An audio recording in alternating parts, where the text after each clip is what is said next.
guys, welcome back to Our Life Outdoors. Today we wanted to make a video showing you the things that we regretted about our camper, but we got to look in and just decided it's perfect just the way it is, and we have no regrets. That's a lie. Okay, you're right. There are a few things. So we made a list of our top 5 things that we regret most when building our camper. Hope you enjoy the video. Okay, so our number 5, we're going to start off the list with the awning. We went with a YesCom car side awning, and I knew that I wanted an awning, but I didn't know exactly how big to get it, so we went with a 7x8 size, and it just was not big enough at all. Yeah, we've kind of regretted it just a little bit. It's a great awning. We totally recommend it for anybody who wants one. The ease of application, putting it on and off, is very simple, and rolling it out when we're ready to use it is very simple. The only issue we really have with it is it doesn't run the full length of our camper, and we wish it was just a little bit bigger. We found ourselves either adding a tarp to make our awning a little bit bigger, or we've actually used our screen room a couple of times on trips. Yeah, so we don't actually regret the actual awning, just wish it was a lot bigger. Alright guys, number 4 regret is the open shelving in the front of our camper.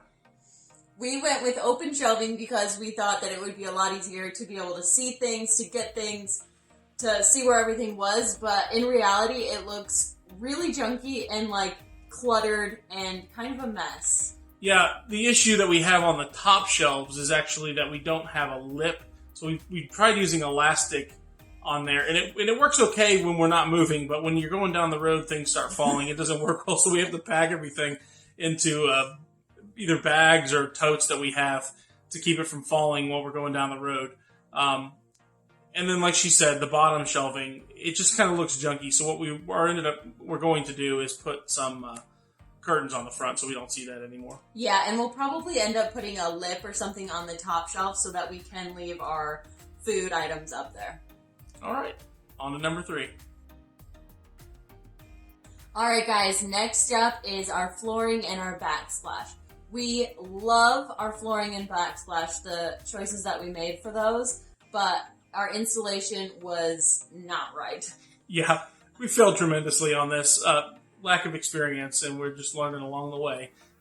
What we forgot to do when we put the backsplash up was actually prime the walls, so that caused issues with the adhesive sticking. And what I ended up having to do is go back later, and I used Loctite Power Grab adhesive and put that on the back of the tiles and just got them to stick up in place. When we did the flooring, same sort of issue, just use the adhesive that's on the floor. Now the floor was primed, but when I installed these, that we didn't give it enough time to cure, so when we were walking on it, they would just kind of move a little bit, so we've ended up with some gaps in our pieces of flooring, and it doesn't look great. And if I had that to do again, I'd go back, put the Loctite adhesive on, set them, and leave them for at least 2 or 3 days before we went in there again. Yeah, so down the road we might redo the floors, but for now, it's okay. Or maybe we'll be building another camper and doing things the right way and having you guys come along with us. That'll be super exciting. It really would. So our number 2 thing that we regret most about our camper is the size. We wish that we would have gotten a little bit bigger, a 7x14. Yeah, the 6x12 is great. We love our camper, but we kind of get a little cramped in there sometimes. If we'd have gone with a 7x14, we could have turned our queen size bed sideways, which would have given us more floor space and allowed us to put some seating in and possibly even a table. Yeah, we've learned to really regret it when it's raining outside and we can't be outside. Then we're stuck in that bed and we have to like play games in the bed and eat in the bed, and it would just be really nice to have a table and chairs. Yeah, it really would. And that kind of plays into the awning thing too. If our awning was a little bit bigger, as well as the inside of the camper, we wouldn't be stuck inside when it's raining. We don't have a lot of room outside unless we have a screen room or something. So we're definitely going to consider that on our next build. Mm-hmm. And the number 1 regret while building our cargo camper is, drumroll please, the air conditioner. That has been a complete nightmare so far. Oh my god. So we knew going in that we didn't want to put the air conditioner hanging out of the camper for aesthetic reasons. So we had to figure out how to install it, and it has been a bit of a challenge. Yeah, we started off with the Icy Breeze cooler. It's like a, what are they called? Like a swamp cooler, yeah. sort of. And we thought we were going with that because it takes really low power and it just runs off of ice and a little pump. But it was not blowing enough cold air for long enough. Yeah. It works great for, maybe a tent, or if you didn't have air conditioning in your car and you wanted to use it because it can run off a 12 volt. Not knocking that product at all. I think it's a fantastic product, but it did not fit our application well at all. Yeah, it only kept it cold for 4 or 5 hours? At most, and then the ice would melt, then it would just be blowing warm air. So our second iteration of our air conditioner was, I picked up our 5,000 BTU Medea air conditioner from Walmart.